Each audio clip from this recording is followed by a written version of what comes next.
Tunkara, mesdames et messieurs, bonsoir.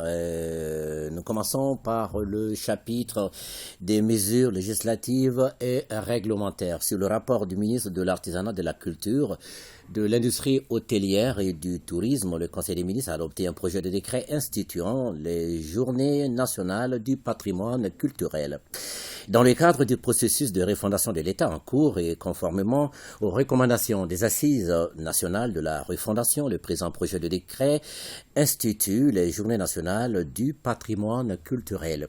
Ces journées ont pour but d'informer, de sensibiliser les populations et de faire le plaidoyer auprès des autorités politiques, administratives et coutumières sur les grandes préoccupations en matière de protection et de promotion du patrimoine culturel national.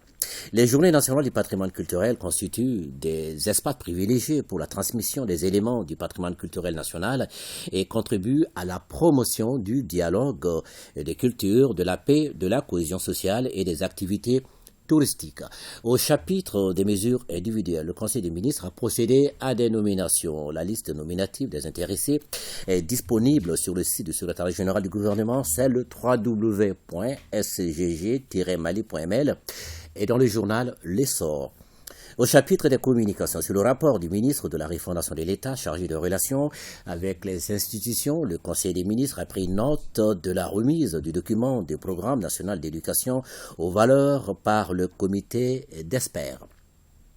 Sur le rapport du ministre de la refondation de l'État chargé des relations avec les institutions, le Conseil des ministres a été informé de l'élaboration et de la remise au comité de pilotage interministériel d'un avant-projet de programme national d'éducation aux valeurs PNEV par le comité d'experts ad hoc. Initié suivant les instructions du président de la transition, chef de l'État, ce projet de document restitue les travaux d'experts portant un système de valeurs endogènes et universelles à promouvoir pour la construction des citoyens de type nouveau dans le cadre de la vision de la refondation de l'État et de la nation. Dans l'optique de son adoption prochaine par le gouvernement, une session d'appropriation du document est prévue entre les principaux départements ministériels.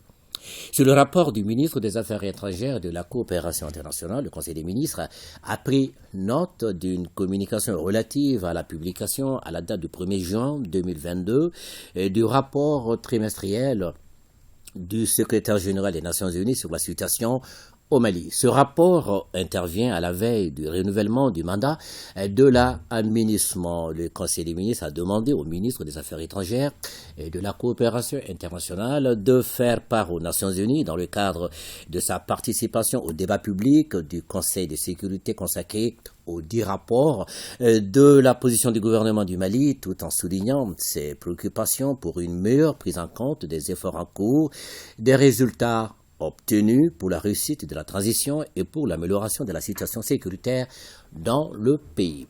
Le ministre de la Santé et du Développement social a informé le Conseil des ministres de l'évolution de la maladie à coronavirus, marquée par une diminution du nombre de cas testés positifs par rapport à la semaine précédente.